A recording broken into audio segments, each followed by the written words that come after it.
കഴിഞ്ഞ ദിവസം BJP സ്ഥാനാർത്ഥിയും നടിയുമൊക്കെയായ കങ്കണ റണാവത്ത് നടത്തിയൊരു പ്രസ്താവനയുണ്ടായിരുന്നു.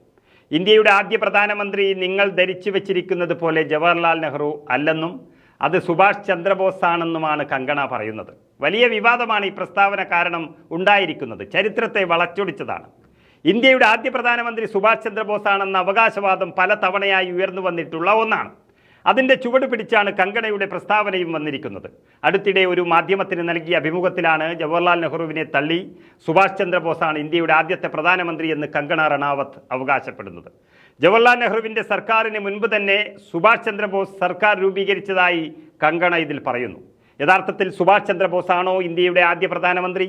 ഇതിലേക്ക് എങ്ങനെയാണ് സുഭാഷ് ചന്ദ്രബോസിൻ്റെ പേര് വലിച്ചിഴക്കപ്പെട്ടത് എന്ന് പരിശോധിക്കാം.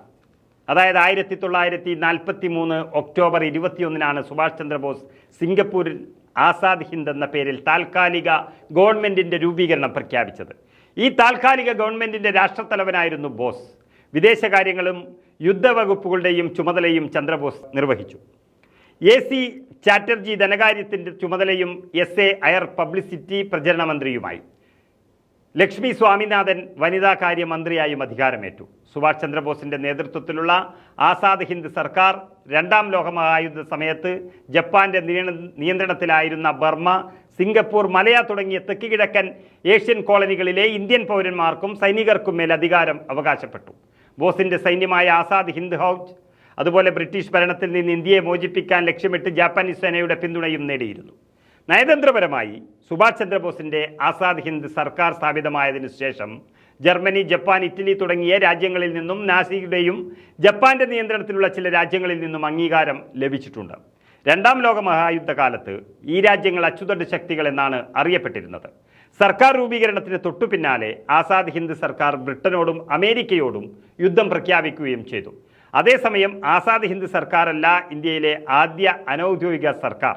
അതിനും 28 വർഷം മുൻപ് കാബൂളിൽ പ്രൊഫഷണൽ ഗവൺമെൻറ് ഓഫ് ഇന്ത്യ എന്ന പേരിൽ താൽക്കാലിക സർക്കാർ രൂപീകരിച്ചിരുന്നു.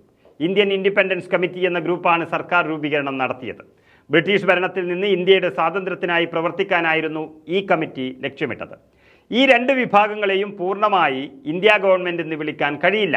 രണ്ട് കാരണങ്ങൾ കൊണ്ടാണിത്. ഒന്നാമതായി, ഈ സർക്കാരുകളും വ്യാപകമായ അന്താരാഷ്ട്ര അംഗീകാരം നേടുന്നതിൽ വലിയ രീതിയിൽ പരാജയപ്പെട്ടു. രണ്ടാമതായി, ഈ രണ്ട് സർക്കാരുകളും ഒരിക്കലും ഇന്ത്യൻ പ്രദേശം നിയന്ത്രിച്ചിട്ടില്ല.